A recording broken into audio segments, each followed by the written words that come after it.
Hello, church. So here's our devotional for Wednesday, April 1st, April Fool's Day. And I was thinking about, because I'm pretty sure I remember that for last year, since I was doing Psalms as the devotional, I wrote a Psalm as a April Fool's joke, and not sure how well that went over.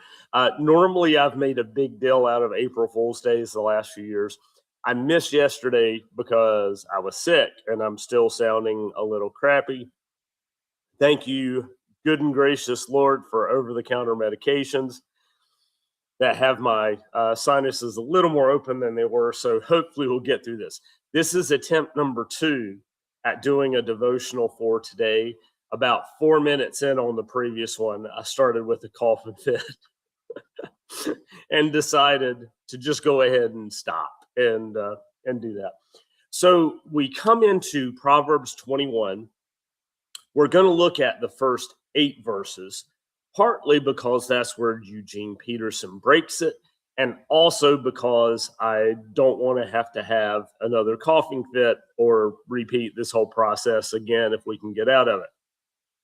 With this being Holy Week, I think we're just going to do that first portion, and then after Easter, we'll get started back with our regular series as we continue in Proverbs 21. A good bit of commentary from Raymond Van Leeuwen in the NIB, and here are our first 8 verses. And the first one I'll note was one that caught my ear and intrigued me a little bit, and he's going to reflect on it some. The king's heart is a stream of water in the hand of the Lord. He turns it wherever he will.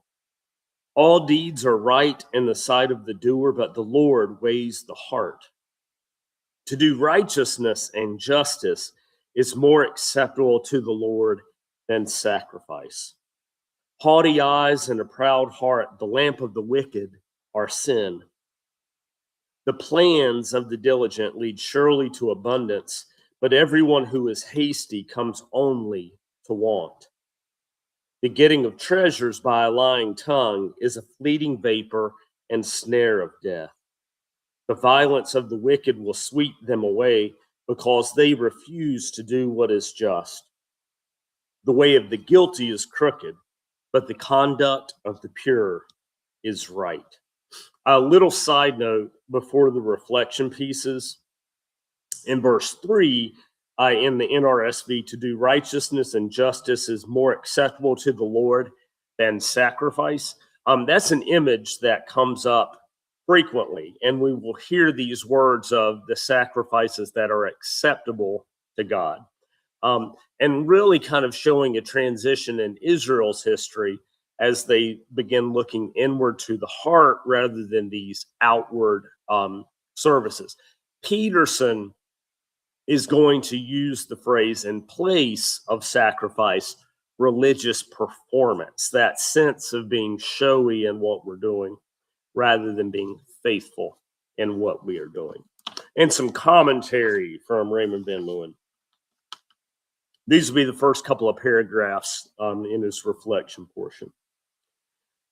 Proverbs makes no attempt to explain the paradox of divine mastery and responsible human freedom. Several stories illustrate the issues of the same. In Genesis, Joseph's brothers plan and execute evil against Joseph for their own purposes, but their actions ultimately serve God's good purposes of salvation. In other cases, Yahweh hardens Pharaoh's self-hardened heart in Exodus 5-11 and ordains that Absalom choose the wrong counsel against David. Proverbs 21:1 again raises the issues of 16:1-9 and 20:27.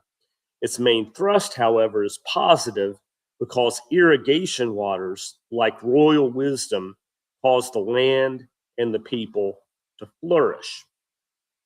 In his commentary on that first verse of 21, he talked about the arid land, and ultimately those places of irrigation are what are able to bring a desert into fullness and into bloom.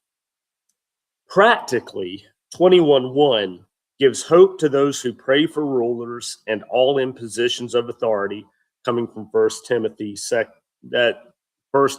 2, verses 1 to 8. Hope that God will guide and move them to act in wisdom for the common good. In evil times, this proverb may comfort those whose lives are afflicted by capricious tyrants or cruel magistrates.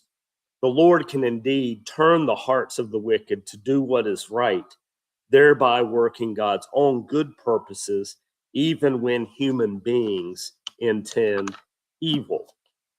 And that's gets us back to that Joseph story and these evil intents ultimately being used in the midst of the kingdom to serve God's greater purposes. And from Eugene Peterson, and he entitles this portion, God examines our motives. Good leadership is a channel of water controlled by God. He directs it to whatever ends he chooses. We justify our actions by appearances. God examines our motives. Clean living before God and justice with our neighbors mean far more to God than religious performance. Arrogance and pride, distinguishing marks in the wicked, are just plain sin. Careful planning puts you ahead in the long run. Hurry and scurry puts you further behind. Make it to the top by lying and cheating, get paid with smoke and a promotion to death. That's an interesting shift on that verse too, which I think is good. The wicked get buried alive by their loot because they refuse to use it to help others. Mixed motives twist life into tangles. Pure motives take you straight down the road. The one that I'll pause on is this one. Careful planning puts you ahead in the long run. Hurry and scurry puts you further behind. And just an interesting commentary in our culture where we tend to be highly busy. So yeah, good stuff. So that's it for a little while. And then we'll be back with you next week as we pick back up with our Proverbs 21. I say next week because I might be really tired after Easter and need some time on Monday, but we'll be checking back in on you when we get there. Have a great day. Have a blessed Holy Week. Reminder, our Monday, Thursday service will be here at Palm at 7 o'clock, and look forward to celebrating with you on Sunday as we rejoice in Easter resurrection. Have a great day.